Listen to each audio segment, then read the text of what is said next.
Hello বন্ধুরা, সবাই কেমন আছো? নতুন একটি ভিডিওতে তোমাদেরকে অনেক স্বাগত জানাই। আজকে তোমাদেরকে দেখাবো জমিতে ধানের বিচন কিভাবে লাগানো হয়। তো চলে এসেছে আমার মিষ্টি। সবার প্রথমে জমি থেকে বিচনগুলোকে তুলতে হয়। এগুলো হচ্ছে ধানের বিচন, যেগুলো আগে বিচন ধান ছিটিয়ে বিচন করা হয়, তারপর সেগুলো এরকম চারা রূপে তৈরি হয়। তো চলো দেখে নাও। জমির বিচনগুলোকে তুলে নিয়ে তারপরে এই যে এগুলোকে ছোট ছোট করে বেঁধে বেঁধে রাখা হয়েছে। এই যে আমার মিষ্টি যাচ্ছে জমিতে কাদার মধ্যে হেঁটে হেঁটে,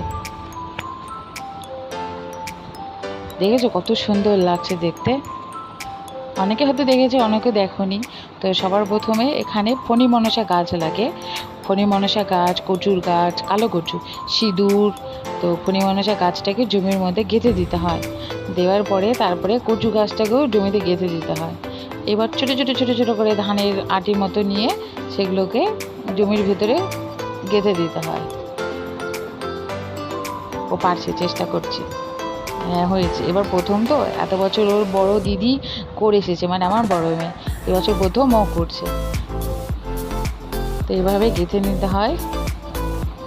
দেখতে থাকো, সাথে থাকো। ছোট হাতে ছোট ছোট করে করছে, এইভাবে গেঁথে দিবে।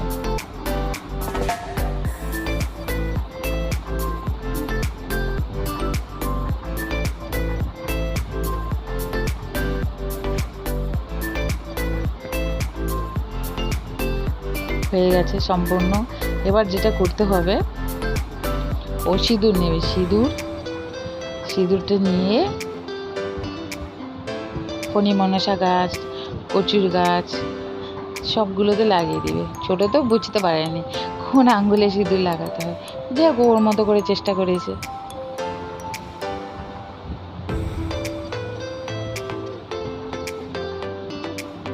আর প্রচণ্ড রোদ, এতদিন বৃষ্টি হলো, কাল পর্যন্ত বৃষ্টি হয়েছে, আজকে প্রচণ্ড রোদ। তো যাই হোক, দুদিন যে বৃষ্টিটা হয়েছে, বৃষ্টিতে একটু ভালোই, কৃষকদের ভালোই হয়েছে। তো এবার ও সম্পূর্ণ হয়ে গেছে ওর পুজো। এবার ও প্রণাম করছে, মা লক্ষ্মীকে বলছে মা লক্ষ্মী যেন আমাদের বাড়িতে সুন্দরভাবে আসে। তো ব্যাস, শেষ হয়ে গেছে জমির বিছন পোতা। এবার বাড়ি যাওয়ার পথে, বাড়ি যাওয়ার আগে জমিতে দাঁড়িয়ে একটু দুষ্টুমি করছে। কখনো তো আসতে পারে না এরকম জমিতে, জল কাদা, বাচ্চারা তো জল কাদা খাটতে ভালোবাসে। জানিও বন্ধুরা কেমন লেগেছে ভিডিওটি।